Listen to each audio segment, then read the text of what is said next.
We are back, another episode of Chef's Kiss. Today, we're going a betting route. We got Yahoo betting analyst, Mark Drumheller. Mark, did I say that correctly? You did. You nailed it, man. Just like it sounds. Nice and easy. Perfect. Yes. Yahoo betting analyst, guys. You can find all of his content, his articles, his videos over on Yahoo. I know you do a lot of work with other brands as well. We'll get into that kind of stuff, but you are located right outside of Philadelphia, as I am too. So, everybody can kind of tell once they start hearing you talking, right? It's true. It's hard for me to hide it with the accent, but, Yeah. It's part of who you are, right? It's part of your DNA. You got to run with it. Yeah, I like it. So have you been here your whole life? I have. Yeah, so, ever since the Eagles weren't always good. So, growing up and being a football fan, in the area, it was kind of challenging because back then there wasn't free agency and teams couldn't turn things around as quickly as they can now. So, my childhood was filled with, a lot of sitting around hoping they could, win a couple games a year. So, Yeah.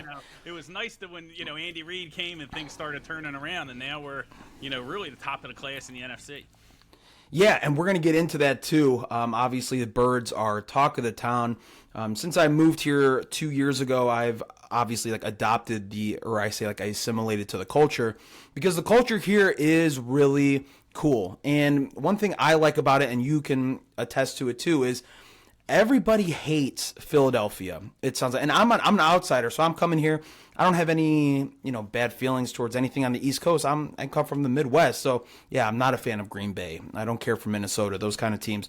But everybody here, especially when I put stuff out online and I got a Phillies hat on or Eagles hat, it's like, you scumbags, you guys are the worst fans. And you know what? Those people, I can guarantee, have not been to a game at the Link, haven't been to Citizens Bank Park, because from my experience, like I said, I moved here. I don't got really any dog in the fight just from living here now, but I've always seen great interaction, right? You're going to get razzed. People are going to talk.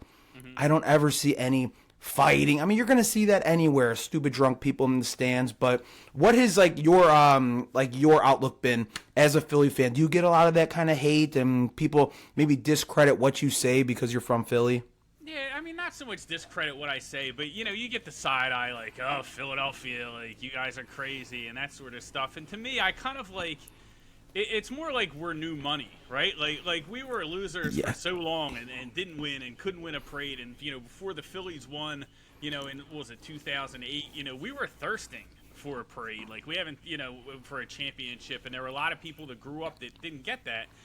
So then we started winning, and then it's hey, I think people didn't like that because for so long, New York, Dallas, those types of franchises could hold us down, at least from a football perspective. And, we never could fight back, and then, we started winning and things kind of changed. But listen, the area is incredible, especially when the teams are winning. When they're not winning, it's fun too, man.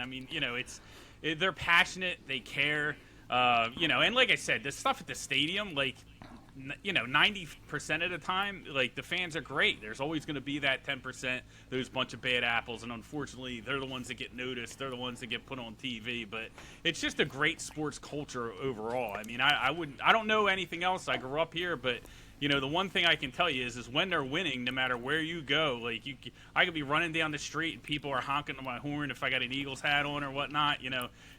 Everybody gets so excited about the team's success. So it's really fun to be a part of. Yeah, and that's the thing, too, is it seems like Philly keeps their teams accountable and their players accountable, and we saw it last year with Alec Boehm, I fucking hate this place, and then that turns around, and I come from a culture, Chicago Cubs, where they love the team regardless. They get called the lovable losers because no matter what, 43,000 are showing up to Wrigley Field every single day to go party in the bleachers and support the team. But yeah, Philly, you're going to get booed if you're not performing. They know what your contract is, what you're brought here to do. So they hold their teams accountable. And some other fan bases are, look down upon that or whatever. You guys boo your own. They bring up the Santa Claus thing that happened in the 70s. And it's like, guys, that didn't happen in the last 50. You weren't alive for that. So right. That kind of stuff. Nobody cared that we booed all the time when the team stunk. It was only when we started winning. Like I said, it's like new money. We start winning, and then they want to talk about how we act and we don't know how to handle ourselves and that sort of thing. But we do keep players accountable. Like you saw with Trey Turner, though. We'll support them too. We were very supportive of Ben Simmons for a while. While he was working through some of the challenges he had. Markelle Fultz, like the list goes on and on. So it's volatile. You know, hey, you're going to have your good days and your bad days. You're playing poorly, you're going to hear it. If you're playing well, you're going to get a ton of support. So, and I think, you know, you hear athletes say that after they've been here, but I think a lot of people looking on the outside might not understand it just because of the media coverage. Yeah, I think it takes a certain kind of player to play in this city, just like you would in New York with the media and the heavy coverage. Yeah, it does take a certain kind of player to have that. You can't have soft skin. You have to be, a little bit of hard nose. And I think those guys that have cemented themselves in Philadelphia culture are the ones that thrive. Jason Kelsey, even Bryce Harper has had a short tenure, but, you know, he's like, I wish I started my career here. I love it here. So, yeah, it's all been good, man. And like you said, the culture here is very special. Coming from an outsider, I've noticed that over the past couple years. So I wanted to talk about a little bit about what you do at Yahoo. Obviously, you're a betting analyst. I went through your Twitter feed. I saw some stuff you were excited about. Obviously, Anthony Richardson he's going to be the QB1 out in Indianapolis, and I saw you put the little Rockets up there. So you're high on him to win that Offensive Rookie of the Year. I want to know, if I'm going to place that bet, can you pitch me why I should go place that bet for Anthony Richardson? Yeah, Anthony Richardson has been great to me. I mean, I was fading him last year at Florida, and then I got on him when draft time for him to go in the top 5. And I like him to outshine the other quarterbacks, and I think he has a real shot and value at Offensive Rookie of the Year. And let me explain like how I kind of got there. Is, you know, it's not, the award isn't given to the quarterback that's going to have the most prolific career. It's not given to the guy who's the most polished coming into the league. It's really about, like, in their first year as a quarterback, you're in fight or flight mode. You don't know what's going on. Like, even playing in the SEC, jumping to the NFL, it's a whole different ball game. So all three of these guys, C.J. Stroud, Bryce Young, you know, Anthony Richardson, their heads are all going to be spinning. And when I look at Richardson, he has the athletic advantages. He has the tools to where, you know, when he's in fight or flight mode, he has a better chance of making something happen. Bryce Young doesn't have great escapability in the pocket, and he's undersized, right? So, you know, injury comes into it. It's like, hey, is Bryce Young going to be able to hold up for 17 games? I don't know. I've never seen a quarterback that small play before. Right. I know Kyler Murray struggles, you know, to stay healthy during the season. That's not saying he's definitely going to get hurt, but anyway, it's more of he's going to need, they're going to need to design the offense to get creative, to find him throwing lanes. And that's going to be hard as rookie year. Like, that's going to be an adjustment period for him, you know? And you know, you look at C.J. Stroud, that Houston offensive line is rough, man. And he doesn't have, like, playmakers on the outside that are really going to be able to get a lot of separation. Like, I love John Mechie. I think he's a great story. If he doesn't get comeback player of the year, something's wrong. You know, they probably have 3 guys they got to share that award with, but he definitely deserves one of them.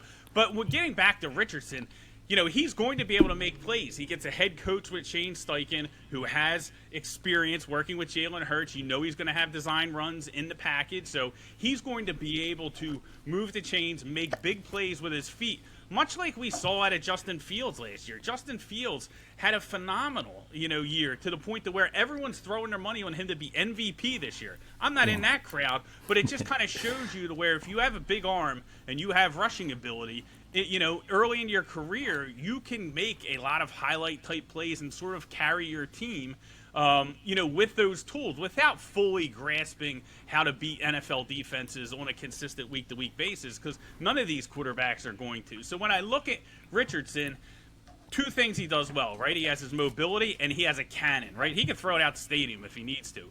We saw in Indianapolis what a strong arm can do when Carson Wentz was there. You know Carson Wentz, right? He, listen, not a good quarterback, right? Not very good at all. But he has a strong arm, and he would drop back and just go YOLO and throw it up, and Pittman would either get interference or Pittman would come down with a, you know, 60-yard catch, and that's how they moved the ball that year. So Richardson can do that. He has the strong arm to where he can get it, you know, throw these contested catches to Michael Pittman 40 yards down the field and let him make plays. So I think all that kind of works in his favor, you know, when you're looking at, you know, him compared to the other quarterbacks. And I think that the Colts are a team that's in a division with the Jaguars, the Texans, the Titans, not really strong. So if they can put together 9 wins, that might be enough to win that division. And then the momentum gets even, you know, continues to roll for Richardson as far as, the highlights and the award market and those sort of things. So I think there's a real good chance he could come away with the award.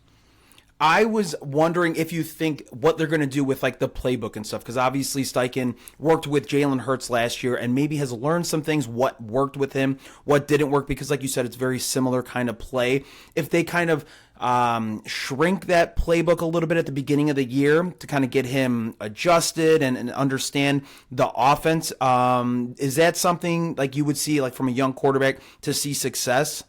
I think so. I think that's what probably quarterbacks across the board, right? When they come into the league, it's kind of like they see what their capacity is as far as, what they do well and what they don't, and what they did well at Florida, for him instance. And then how do they kind of blend that into, the offensive scheme and what they try and do on a week-to-week basis. But, yeah, I think you'll see that, but I think he's going to be a very boomer bust player on a weekly basis, right? There's going to be some really ugly plays, like with all rookie quarterbacks, and then there's going to be some highlight plays where he's letting it rip 50 yards on a rope to Michael Pittman, and he, comes down with the ball and it's a touchdown, or he scrambles for a 30-yard touchdown, those sort of things. But people are going to forget the bad plays if they're winning games, and they're playing in a very weak division. They got a very soft schedule. So if they're winning games, they're not going to care that he threw a pick six in the second quarter if he, threw the game-winning touchdown pass. So, that's kind of how I look at it, is like this is a situation where he's in a soft division,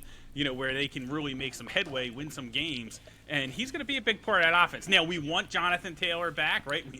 We need Jim Irsay to calm down, right? We need quit buying whales, dude. Find a way to mend the fence there, right? We got to get this guy on the field, but that's obviously going to help. But hey, listen, if he's not there, it might be a lot more Anthony Richardson running early, which I think is fine. I don't think that is a problem. A lot of people correlate that with getting injured, but if you look at a lot of the running quarterbacks, Lamar Jackson, those guys get injured in the pocket.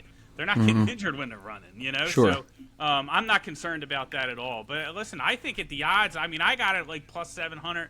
I don't know exactly where it is, but I think it's pretty good value for a guy like that.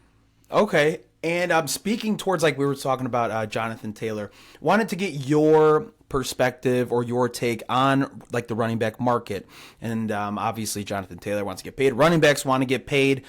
We kind of saw what the Eagles did. We're going to touch on the Eagles as well, but they got 3 running backs for the price of what Miles Sanders wanted. So as far as like value and like what the market dictates, like for me, I just think it's being smart. And if you wanted to fix it, you would go to the CBA and you wouldn't have a 4-year contract. Because as it's set up currently, it's 4 years plus 1 tag or 2 tags. Does that sound right? Yeah, it's somewhere in that range. I know it's 2 tags. I think it's 2 tags. Like, yes. Cousins got tagged twice back in the day. I don't know if it changed with the new one, but I think the situation is unfortunate for running backs, right? But it is what it is, and it makes sense. And if you're looking to fix that, I think the answer lies somewhere in that these guys have to be able to earn as much as they can early in the career, right? So the suppressing the rookie wages that they did in the last CBA and agreeing to that is good for every other position, probably except for the running back, because really years 1 through 3 is where they're probably going to earn their most money, right? Mm-hmm. So if they came out and there was no rookie cap on their salaries when they got out of the draft, they would probably be able to negotiate much better deals. And I think that's the challenge, is because by the time their contract gets up, they're like, hey, pay me for what I did. And the teams are like, no, we're going to pay you on what you're going to do. Right? 100%, yeah. And that's the thing, is just being a smart businessman, being a smart team. It's not overpaying for, what you did. Because I see a lot of the comments are like, he carried that team, and that is great, but I'm not paying for, like you said, for what you did. I'm paying you for what you're going to do. What was I going to say about that? I don't remember. I think you were tying it back into the Eagles, maybe. It's just kind of like smart franchises don't really extend themselves that way. Well, we've seen teams, I think over the last 10 years, 12 years, teams that have won the Super Bowl don't have an elite running back. They don't have a running back that's on their payroll that is making, top 5 running backs. So if you're compiling a team and you're distributing what your cap looks like, you're not going to, blow your load on running backs like that, because we are in a passing offense. It's not a running offense anymore. The NFL is a passing offense. So I think that's where the priority is. But in regards, it's again, the league goes back and forth, right? It's cyclical. So, we could see, like last year, teams had a lot of success running the ball. But the reality is that you can't really put all your eggs in one basket because of the durability of that position. Like those guys, it's like running into a brick wall 50 times a game. Like, Right. it's hard. And I agree, the NFL should find a way to kind of change the way they're paid so they can make more money earlier in their career. But from a team, like a roster constructive perspective, like you just want a deep running back room. If you have a strong offensive line, you're going to be able to get guys to get through those holes. So, and you're going to be able to find them later in the draft. So I think it's more of a position of where, like, yes, you need a strong running game, but that doesn't necessarily mean you need a strong running back, Right. I see success in teams that invest in the trenches, right? Mm-hmm. You invest in that O-line, invest in the D-line, and then I could run with the Eagles O-line sometimes, you know what I mean? So, in regards to the birds, man, I want to talk about some bird stuff. Yay, birds. I didn't know that was like a greeting once I moved here. You hold the door open for someone at Wawa. Yeah, go birds. And I was like, you're welcome. You got it. Jalen Hurts. So from what I've seen, Jalen Hurts, that last time we saw him before last season was in that Buccaneers game, and he looked bad. His arm strength didn't look good. The progression from that last game to last season was exponential. He took a huge leap, obviously contending for the MVP before he got hurt. What do you think we can expect from Jalen Hurts? Is he going to continue to ascend? Because my thing is, I don't know the guy, but he seems, and everybody says, is the most mature 25-year-old, just turned 25, one of the most mature 25-year-olds you've ever seen. He's the first one in, and he's the first one, or the last one out. So that work ethic is there. He's overcome adversity through college, through the NFL. So just by looking at his body of work and the situations he's been put in, I think he's going to continue to ascend. What's your outlook on Hurts this season? Yeah, I think he's just scratching the surface. And listen, I'm a guy that was unsure. I'm sure the tape's out there. Going into last year, I'm like, hey, it's a big prove-it year for Jalen Hurts, right? He's got to show me because, historically, guys taken in the second round, or later, don't always work out in the NFL. It's hard enough getting these first-round picks right, So I was a little, unsure of, whether, Hurts could make that leap. He did, and I think now sky's the limit. I mean, he showed the ability to make that progression. He's not going to go backwards at this point. He's only going to get better. He has the physical tools, and again, he has the work ethic, all the leadership abilities. I think that was just really the one thing that was missing is people were wondering if he could make that leap, if he could build up his arm strength, if he could make the throws, those sort of things. And I think we saw it last year. So, listen, I think he's going to be one of the best players in the NFL, when this thing's all said and done. I couldn't be happier that, he's leading the team.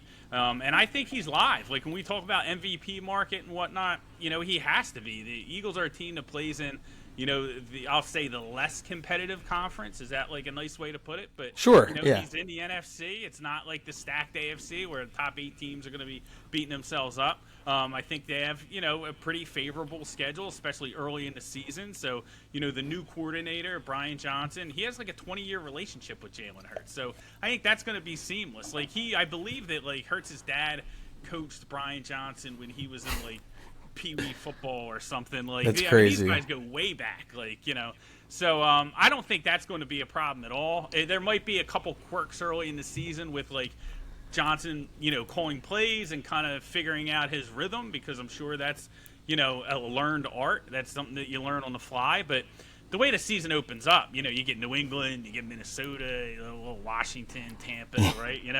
Not a bunch of killers. So yeah. I think that's fine. That all sets up nicely. But I think, they're going to win a ton of games this year.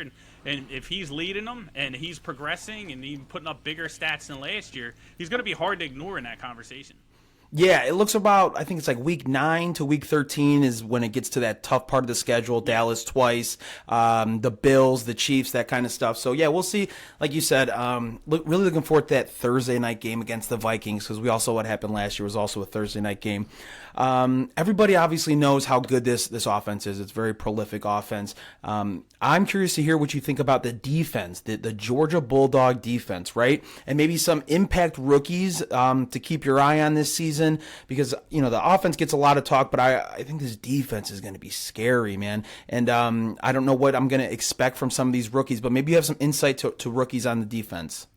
Yeah, so I think, when you look at the team defensively, I like what they did as far as, the NFL is really about two positions on defense, right? It's about two areas, your pass rush and your ability to cover players, right? So they bring both corners back. I know that got a little dicey, but we got both those guys back. And then, we lose Hargrave, but we bring in Jalen Carter. So Hargrave was awesome, double-digit sacks, right? But we retained 4 other veterans that had double-digit sacks. So I'm pretty happy with that. I think, with the side there, the new play cards, they're going to be a little more aggressive, which I think the fans will welcome, after, having Jonathan Gannon here. But I think really the key players, like outside of, when you look at rookies, like obviously you have Nakobe Dean in the middle. We need him to kind of step up and mature in that role. But I really think a lot comes down to Jordan Davis, man, because when he's on that field, teams are not going to be able to run. And if he's on the field and he's healthy, especially with, Jalen Carter, you can really kind of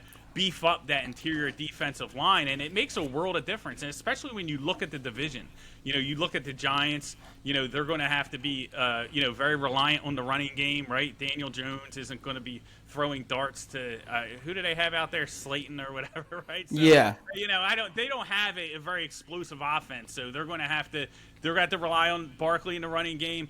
The Commanders, same thing. They got some playmakers at wide receiver, but, you got Sam Howell. You got a little uncertainty at quarterback. They're going to try and run the football. And, of course, the Cowboys, right? The big story of the offseason, third in the NFL in scoring, and they're like, let's fire the offensive coordinator and hand over the keys to Mike McCarthy. And he's like, we're going to run the ball, just like we did in Green Bay in 2011 when we won the Super Bowl. And, we'll see how that works out, right? Zach Martin not super happy. The offensive line, a little bit iffy, I think. And, you look at the running backs, Pollard, Deuce Vaughn, right? How durable are these guys going to be if they're running the ball that much more? So, but I think, getting back to the point is, in the division, teams are going to try and run at the Eagles. That's how they're going to try and beat them. They don't want their quarterback dropping back, having Hassan Reddick trying to rip his arm off again, So, shout out Brock Purdy. Yeah. So I think, they're not going to try and beat the Eagles that way. So having that run stopper in there is going to make a huge difference. Yeah. Like I said, I just think the defense, for as good as they are, I think they might be overlooked. They're going to be, top 5 defense? It's got to be up there, right? Mm-hmm. Yeah, last year they were. Last year they were tremendous on defense, and it was but they get after the quarterback, they get sacks, they try and keep everything in front of you, and that's kind of like a league-wide trend. Like last year, scoring was down. We went from I believe 23 points per game to 21.9 or something. Don't quote me on the exacts, but scoring down last year. Because defenses, it's a game of chess, right? Offenses make changes, score a bunch of points. Defenses try and figure it out, and now they're trying to keep these explosive plays in front of them. But in order to do that, we're seeing defensive rosters get smaller, right? You have all these hybrid safeties, you have these hybrid linebackers, and so you have they're smaller. So I think the next thing that's going to come league wide within the next few years, and could start this year, is teams are going to try to beat you with power, like the 49ers do, like Bill Belichick tries to. I think you're going to see a little bit more of that to kind of, balance things out, because now you have defenses that are smaller, so the physical teams will try and take advantage of that. So it may work out for Dallas and McCarthy from that front. I just don't know if they have the guys that are going to be durable enough, if they're kind of built to win that way. But I think it'll be interesting. But I think the running game is definitely going to be important. Yeah. In regards to bets this season, obviously, I want to know some of your best bets this NFL season, and then maybe just walk me through your process when looking at a futures bet, when you're looking at a winner for a division or a player to go over his, receiving props, throwing props, anything like that. What's your process looking into that, and then some bets that you do like this season? Yeah, so the first thing I try and look at is I look at the divisions, and you kind of rate the teams, what teams are going to think could be strong, and then you try and look at some teams that might be picked to finish third or fourth, the Falcons, the Packers come to mind, that have a chance to win that division. We talked about the Colts earlier, right? So you want to look at divisions with, I want to say favorites that might be a little bit overrated, right? You have the Lions in the NFC North. They're a little unproven, right? You don't want to attack the AFC West with Patrick Mahomes, Yeah. So, so that comes into it. And then I look at, okay, I like the Packers, right? So I'm on the Packers. And then you look at the different ways that you can bet them, and immediately I look at, okay, well, what happens if the Packers do win the division? If they do get to the playoffs? Oh, well, Aaron Rodgers is going to be one of the biggest stories in the NFL. If Matt LaFleur goes out and wins, the NFC North without him, and they win 11 games with Jordan Love or whatnot, he's going to get a ton of media coverage, right? So you look at his Coach of the Year award. It's going to be hard to keep him away from getting the award if he goes out and wins that division. Now, do you want to bet Green Bay to win the division at 4-1, or do you want to bet, LaFleur to win Coach of the Year at 18-1, right? So I'll kind of gravitate more towards those awards markets. And same thing sort of with the Colts. The Colts could win the division, sure. Let's play Anthony Richardson at 7-1 to win Offensive Rookie of the Year, because those things are going to be correlated. So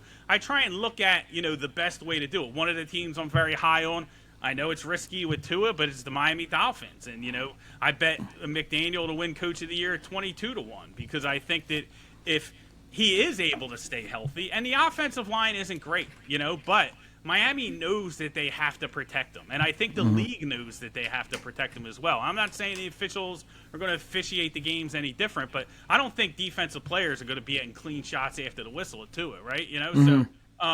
So and you look at that offense, speed everywhere. Tyreek Hill, Jalen Waddle. They go out and get Devon A-Chain from Texas A&M. That guy flies, runs like a 4.3. Braxton Berrios, another 4.3 guy they get from the Jets, right?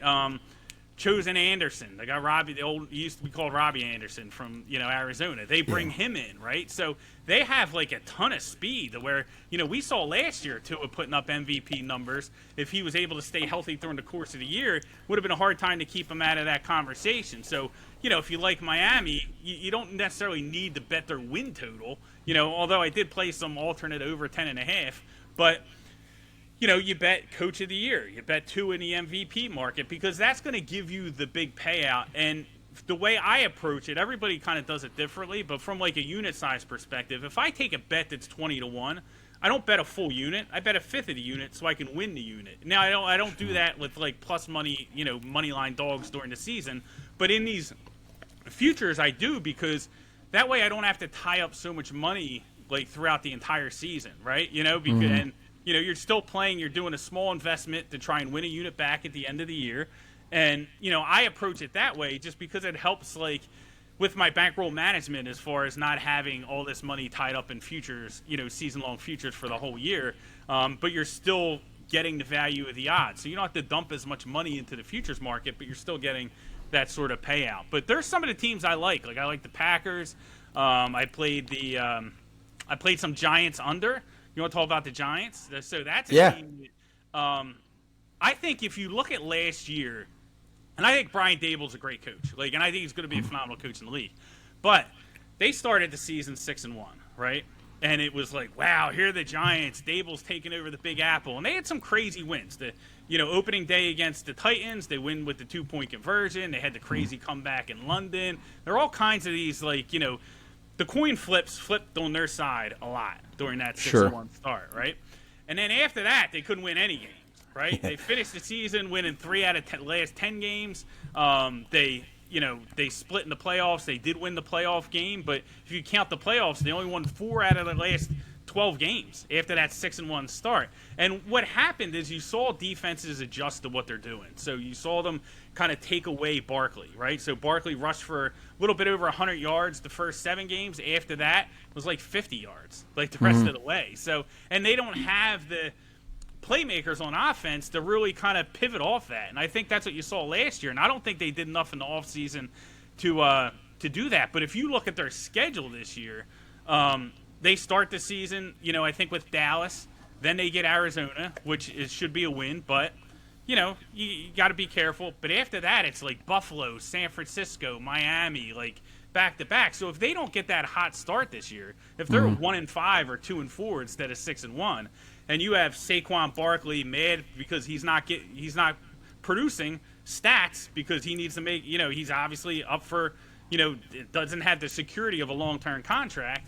And if Daniel Jones is struggling after getting the bag last year, I think there's going to be a lot of like locker room dynamics for Dable to deal with that he didn't have to deal with, in his first year as a head coach. So I played some under 7.5 wins there. I think that just the way the schedule plays out, I think you could see, I think you could see them struggle. And that's one of the things I look for, like historically. Or I should say historically, but like last 20 years or whatnot. I don't have the exact numbers, but teams that start 3-0 have like a 75% chance of making the playoffs, and teams that start 0-3 rarely make the playoffs. Like it's like there's a handful of teams that have done it.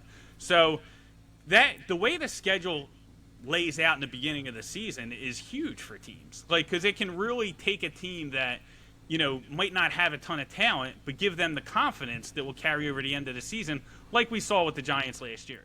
Yeah, instead of digging yourself out of a hole, like you said, going 0-3 and kind of back to the wall, we really got to produce. Some things that I look at as far as like futures, quarterbacks and receivers on their over for passing yards and receiving yards. One of the things that I looked at, and I don't know your thoughts on, is are these teams going to be down in the game? Are they going to be passing? So that can kind of pad those stats a little bit more. I don't know if you targeted any quarterbacks or receivers on their receiving yards, kind of knowing that these teams are going to be down and going to be throwing later in the game.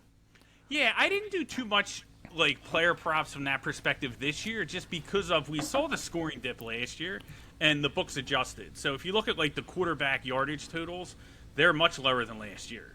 So it's almost like, okay, like, do I play off that and bet the overs because these numbers, there's such a big adjustment, or is that telling me, offenses might, score even less than last year? Like, I'm not sure. So just because we saw the counter from the defenses last season, we kind of don't know what to expect, right, from that perspective. But I do think there are some spots. Like, I think to me, in playing those player-long season props, from a wide receiver perspective, you want to look at stability or instability at the quarterback position, right? And with the quarterbacks, I like to target, quarterbacks that might be on the hot seat, so to speak. Like, hey, a guy that, might not finish the season, as the starter. Whether you can look at it as Tua from an injury perspective, Tannehill, like Mac Jones from like hey, you know what?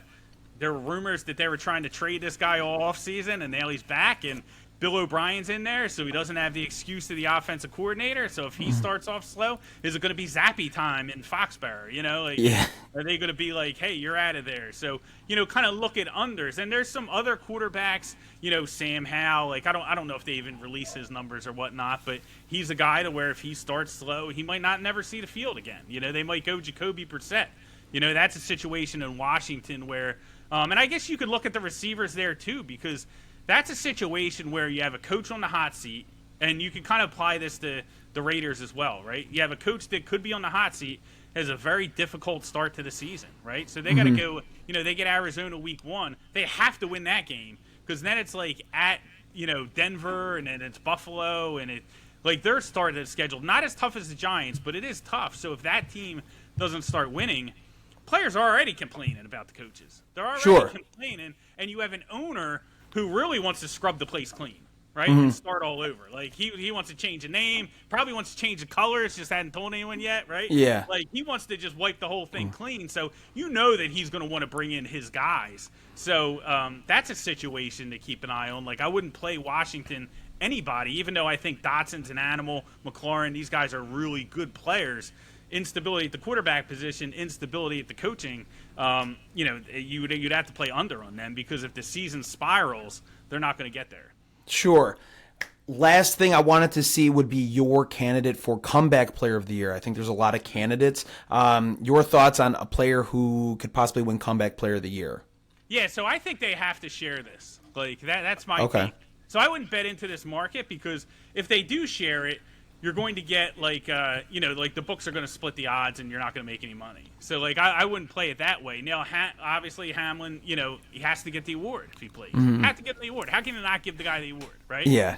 How do you not give it to Mechie? Mechie comes back, beats leukemia, plays for the Texans. How do you not give it to him, right? Tua stays healthy the entire season. How do you not give it to him? The guy was Russ to retire in the offseason, Yeah, I don't think we're going to have to worry about Russ because I think he's cooked. But yeah, okay. yeah. But, but those types of players, like, how do you not give them the award? So I think what we're going to see is we're going to see comeback player of the year, and it's going to be spread out amongst, 2 or 3 players or whatnot, and that's going to just destroy bettors. So it's a market that I didn't bet into, but I think it's awesome that we have so many good stories this year. Like the fact that you have Hamlin, the fact that you have Mechie and those guys, like and even what's the guy? I think he's with the Saints now. Foster Moreau, like it didn't he had cancer, yeah. Yes. Yeah.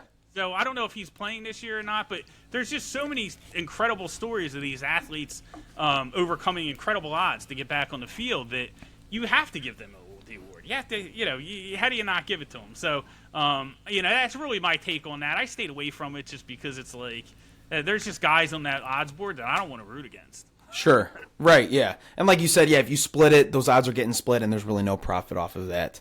Right. Mark, let everybody know where they can find you, your videos, your write-ups, everything like that, so people can follow you. Yeah, absolutely. So if you go to my Twitter profile or X profile, whatever they're calling it these days, you can get you can see the link. That gives you all my editorial work with Yahoo. I put out articles Monday through Friday. Every day, you just click that link, and it'll give you everything that I put out. And video work on Yahoo Sportsbook. Make sure you follow them. And I do a weekly podcast for BetQL Weekend that you can catch live on the Odyssey Sports app on Saturday mornings at 9 o'clock. But if you miss it, you can get it on the Odyssey Sports app or wherever you get your podcasts. Awesome. Well, Mark, thank you so much for sharing your knowledge on everything and hopefully giving some people some information that they can take into this NFL season, whether it's for fantasy or for betting. Again, Mark, I'm going to hop off here. Stick around so I can say goodbye to you. But again, guys, thanks for watching. Mark, thank you for joining me. Again, I appreciate it. No, I had a blast. Let's do it again during the season. All right.